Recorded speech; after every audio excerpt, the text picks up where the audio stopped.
This is a letter to one of my childhood heroes. When I think back to the days of my past, the things that come to mind are school, friends, and soccer. Yes, I wasn't always into video games and TV. I was a kid that went outside.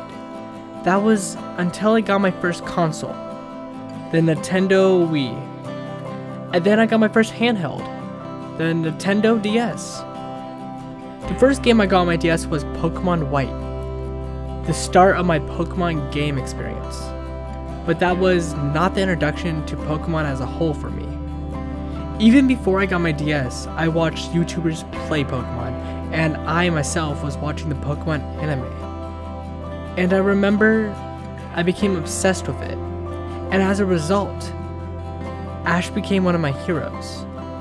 I've watched almost all of Pokemon, from his time in Kanto, to Johto, to Hoenn, to Sinnoh, to Unova, to Kalos. Kalos was my favorite, and now in my maturity, it is the best written in my opinion. I was enjoying all of it, until my boy went and lost the Pokemon League to some BS. Which was the end to my Pokemon anime experience. That was until Ash accomplished his dream.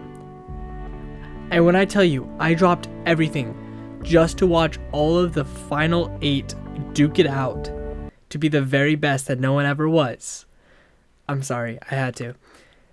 My boy beat Steven Stone. You know, the guy with the Mega Metagross? And he won. He then went on to beat the most vigorous champion ever, in my opinion, and a fan favorite, and won. I remember playing through Platinum for the first time and losing to Cynthia multiple times before I said F it and brought my Giratina to the fight, and I swept with it. But getting back on topic, he then went to fight Leon, and when I tell you I was never so excited, nervous, and overall shook by the action sequences and the genuine love Ash gives his Pokemon, it was a proud moment of mine to be able to say Ash is a Pokemon master at last, and to have one of my childhood heroes accomplish his dreams brought me to tears. And all I can say is thank you for being my childhood.